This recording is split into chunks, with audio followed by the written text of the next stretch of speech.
Եթե մարդու կյանքում անկարևոր լիներ ընկերը, դժվար թե աշխարհը ընկերության միջազգային օր հռչակեր։ Ու թե ընկերդ նաև քո համախոհն է,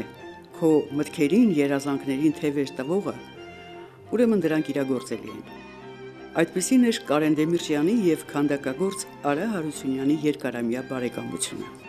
որն էլ արժևորելով Դեմիրճյան հիմնադրամը նոր կյանք տվեց, այս հարկի տակ հավաքելով երկու մեծերի ժառանգներին, հարազատներին, կամ ուղղակի նրանց, ովքեր մեկ անգամ ևս կուզենային առնչվել նրանց անցած ուղուն։ Արա Հարությունյանի աշխատանքները ստեղծեցին մեր Երևան քաղաքի գեղագիտական տեսքը, նրանք շատ ճաշակով են և արդիական առ այսօր ստեղծվել են 50-60 տարի առաջ, բայց շարունակում են ապրել մեզ հետ, կիսելով մեր բոլոր կենսագրությունը, հայ ժողովրդի կենսագրությունը շարունակում են ապրել և մեզանից հետո նրանք կլինեն և նրանք ազգային շունչ են տալիս շրջապատին և ձևավորում են ճաշակ և դա շատ կարևոր է և կրում են մեր երկրի մշակութային կոդը։ Սակայն Դեմիրճյանն այսօր մեծահոգաբար պիտի լռեր, ասես այս շարքերում նստած։ Մեծարվում էր նրա ընկերը, քանդակագործ, մոնումենտալիստ, գեղանկարիչ Արա Հարությունյանը, ում աշխատանքներն ու գլուխգործոցներն արդեն մնայուն արժեքներ են դարձել։ Մայր Հայաստան հուշահամալիրը, Սայաթ Նովայի հուշաղբյուրը, բարեկամության ձեռքերը, Կոմիտասին նվիրված արձանները։ Վերջիններս առանձնահատուկ ընդհանրություն էր ընկերների միջև։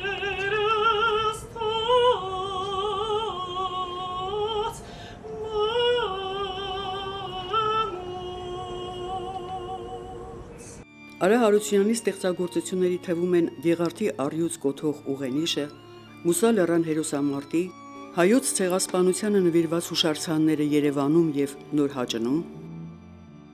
Արշալույս պատկերաքանդակը, Հուշկապարիկը, Գաբրիել Սունդուկյանի հուշարձանը, Բակունցի, Շիրվանզադեի և մեր մեծերի կիսանդրիները, Էրեբունի ամրոցի հարթաքանդակները, Վիշապաքաղը, նրա ձեռքի գործն էր նաև բանվորի արձանը, որը ցավոք չպահպանվեց։ Օգնականն էի վարպետի, պետք է կավ մատուցեի իրան։ Վերցնում էի, փապկացնում էի, տալիս էի, վերցնում փապկացնում տալիս էի, մեկ այսպես նայեց ձեռքերից, ասեց վաղուց կավին ձեռք չես տվել։ Ինքը շատ լավ զգում էր կավը, ոնց ես բռնում կավը,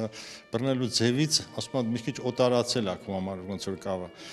Այսինքն ինքը ինձ սովորեցրեց նյութի հետ առաջի հերթին հարգանքը, հարազատությունը, բարեկամությունը հենց կավի հետ ու մնաց իմ մեջ այդ հարգանքը, մինչև հիմա ես կավը պաշտում եմ, ինքս եմ ինձ ուշադրություն դարձնում, արդյոք ձեռքերս չեն օտարացել կավից։ Հետո սովորեցի Գեղարվեստի ակադեմիայում վարպետի դպրոցում սովորեցի եւ այնտեղ օրինակ ես դասի չգեի գնում, այն ծանր ժամանակներն էր, բայց եկա 2 օրում քանդակը արեցի։ Մեկ էլ իմացա, որ 5 եմ ստացել, ամենաբարձր թվանշանը այն ժամանակ, ու հետո իմացա, որ վարպետս բոլոր պրոֆեսորների հետ վիճել էր ինձ համար, ասել էր, այդ ինչ կապ ունի չի եկել, հələ նայեք ինչ գործ է արել, այսինքն իր համար այդ իմ գործը շատ բարձր գնահատեց ինքը եւ ստիպեց բոլոր մյուս պրոֆեսորներին հաշվի նստել տաղանդի հետ, այլ ոչ թե այդ ձևական հաճախումների հետ։ Մի խոսքով ինքը շատ ուշադիր էր ամեն ինչին, ինձ եւ ապրելա սովորացրել, եւ մտածելա սովորացրել, եւ հայրենիք սիրելա սովորացրել, եւ ընտանիք սիրելա սովորացրել, ուտել խմելա սովորացրել։ Մի խոսքով ես պարտավոր եմ նրան, պարտական եմ նրան։ Արա Հարությունյանի մասին պատմող ֆիլմը թեև սիրողական է, սակայն մեծ սիրով է ստեղծվել։ Այս տարի կրթության, գիտության, մշակույթի եւ սպորտի նախարարությունը հայտարարել էր մշակութային կրթության տարի, տարված եւ սիրահարված լինելով եւ Կոմիտասով եւ Արա Հարությունյանով, մենք մեր սովորողների հետ նշեցինք սեպտեմբերի 26-ին Կոմիտաս վարդապետի ծննդյան օրը եւ ներկայացրեցին Կոմիտասի պատկերը ամբողջ հայ արվեստում։ Բայց բոլորը կանգ առան Արա Հարությունյանի գարունաձյունը արել այդ կերպարը մարմարի, այդտեղից ծնվեց գաղափարը, որ ուսումնասիրենք Արա Հարությունյանին որպես մեծ քանդակագործ, մասնավորապես Կոմիտասյան շարքը։ Շատ հետաքրքիր թիմ ձևավորվեց։ Ձայնագրվեցին մեր սովորողներից 2-ը, երգեցին 3-ը, նյութերը պատրաստեցին մի քանիս, այսինքն այնքան գեղեցիկ թիմային աշխատանք ձևավորվեց, եւ իմ երազանքն էր հենց Արա Հարությունյանի ծննդյան օրը, մարտի 28-ին մենք կարողացանք արդեն պատրաստ ունենալ ֆիլմը։ Մեծ դպրոց է ստեղծել, տարբեր երկրներում սփռված արդեն նրանք մեծագույն քանդակագործներ են, նկարիչներ են դարձել, թե Վիգեն Ավետիսը, թե Զատիկ Զատիկյանը, այս վերջերս Ամերիկայից եկավ եւ հիշեց Արա Հարությունյանի խոսքերը։ Ասել է, գիտեք, արվեստագետը նման է խնձորենու։ Եվ եթե խնձորը անգամ չեն ուտում, նա շարունակում է պտուղ տալ։ Այսինքն պիտի համառ լինես, խիզախ լինես,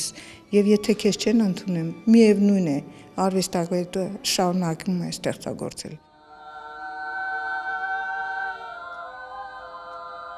Եվս մեկ երեկո դարձավ պատմություն։ Պատմություն, որն ունի սկիզբ, բայց ոչ ավարտ։ Քանի որ այն, ինչ ստեղծել են Արա Հարությունյանն ու նրա նման մեծերը, մնայուն է։ Դա մեր քաղաքն է, իր դեմքով, կերպարով, ոգով ու նաև Արա Հարությունյանի անզուգական ձեռագրով։